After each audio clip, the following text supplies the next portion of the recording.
We are with Tom Jones today at Tom Jones Pottery in Clay City, down here in South Fairhope near Fish River. And Tom, you have been here in this location for quite some time. Yes, I have been. I've been here for 45 years in this same location. We've had other shops in different locations, but this has always been home base.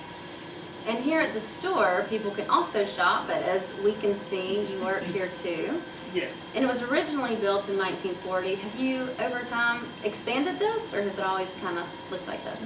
We have. Initially, in the 1940s, it was built as a pottery, and the main product at that point in time was stamped clay flower pots. The beehive kiln in the backyard was actually built for burning the flower pots.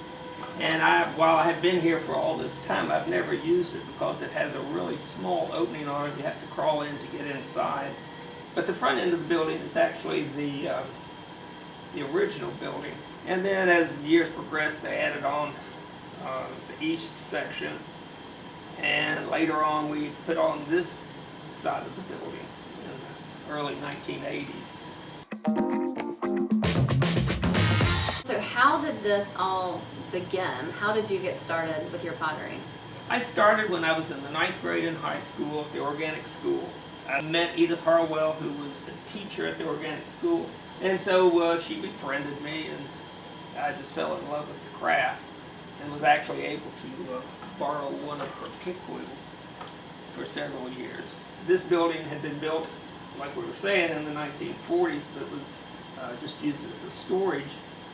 And Ralph Jennings, one of the owners of the brickyard, contacted me after I graduated from high school and asked if I would be interested in getting the pottery started again. And so, of course, I was. So in 1976, we opened, at that time it was A&D Pottery, named after his daughters, Alicia, Arlene, and Daphne. After Hurricane Frederick in 1979, we decided maybe it was time to change and go a little bit more in town, and so I opened a store at the marketplace in Daphne. It was one of the first little strip malls in early 1980. Of course, I still had this place. And as it turns out, Clay City, the pottery here, has always been the shop that supported all the others.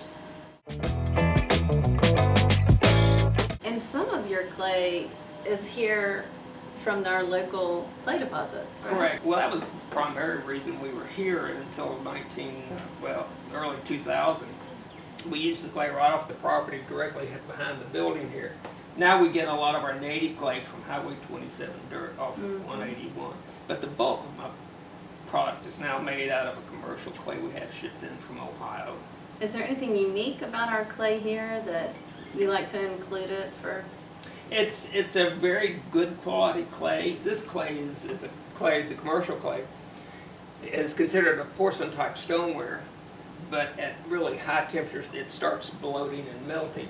Now our native clay is more of a fire clay, and it has really a extremely high temperature before it will actually mature. And so the addition of the two clays is really a nice complement to both, because that way you can pull really large pieces and fire them at a really hot temperature without having to worry about having them slump or melt or deform.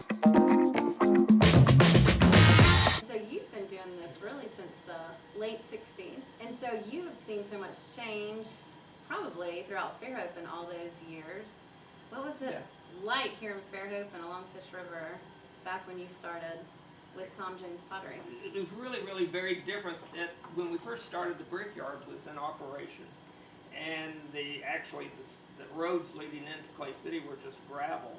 It was really quite busy at Clay City because of the brickyard, and Fairhope, of course, was just totally different. It was just such a quiet little quaint town.